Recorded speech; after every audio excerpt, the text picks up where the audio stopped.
With every project I take on, my goal is to craft a feeling that others connect with and strive to embody.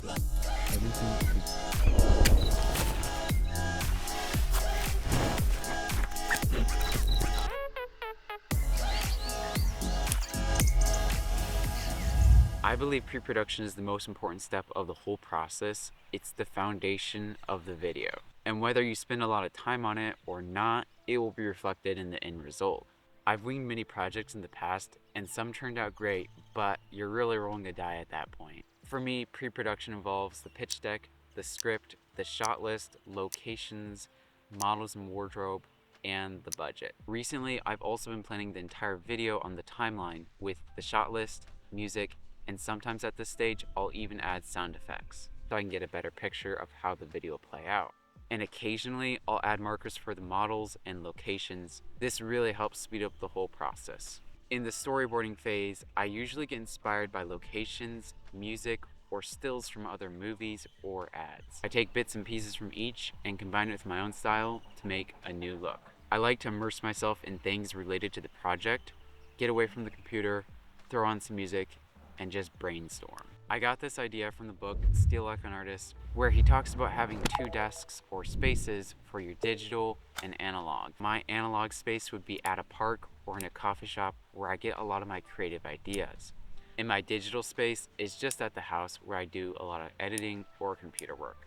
Planning is a big process, but I found the more thorough you plan, the easier each stage becomes. You end up saving yourself time, money, storage space, and the whole process just becomes more enjoyable. So normally we set a date for the shoot, but with this project I've had to stay flexible because of the weather, but I did not account for the wind.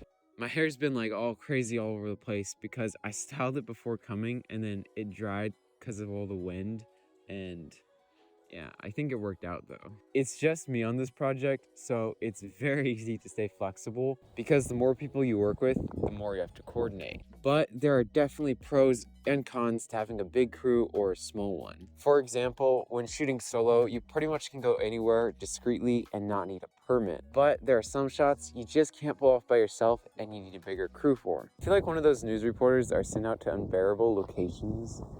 It's so cold out here. Okay, maybe down here's better, a little less windy.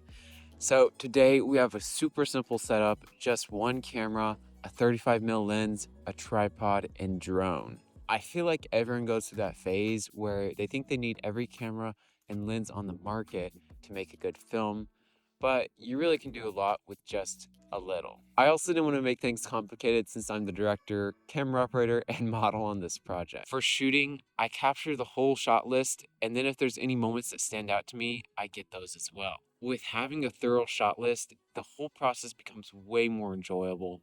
Out here, you don't have to guess of what kind of shots you need or want.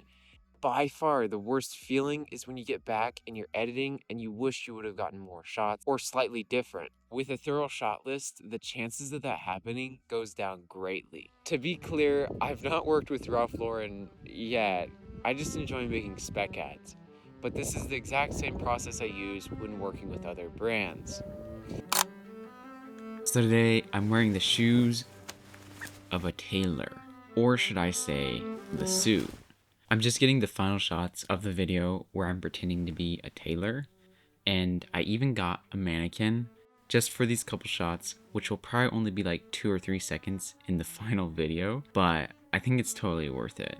His name is Mr. Spiffy. He's pretty particular about his attire, just letting you know. It took like 3 or 4 weeks just for this to arrive, so, started to grow a little beard and just play into that role of a tailor even more. Actually, I don't even know if tailors have beards, but whatever. So something you have to keep your mind on really any project, but especially when focused on fashion, is the importance of choosing locations and sets that complement the outfits rather than detract from them. The location should enhance the overall look while keeping the spotlight on the clothing. This is particularly true with colors. Everything should be color coordinated to elevate the subject. Instead of the locations or props stealing the attention, they should work in harmony with the outfit, creating a visual symphony.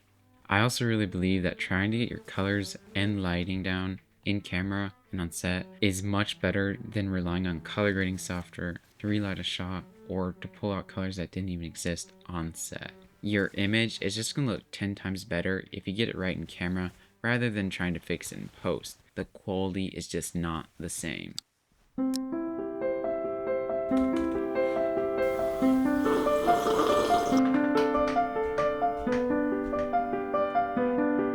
So, I'm at the last stage, the editing process. At this point, it's just like putting together a puzzle. You have all the pieces, you just have to figure out where they fit best without shoving them into place. I think one of the most important things when it comes to editing is getting a fresh perspective. So when you're done with the first revision, you send it over to a friend, preferably to someone that's in the industry that has a good eye. In my case, it's my brother. We send each other back and forth videos all the time, getting each other's opinions on them. And it really helps out because you can have a color grade that's like crazy and not even realize it because you're in the trenches, but the other person can be like, yo, this is kind of crazy. And then you can take a step back and realize the reality of your video. Oftentimes, it's just the person pointing out the obvious that you overlooked because you've been in the edit for so long. But I think it's really important to get that feedback.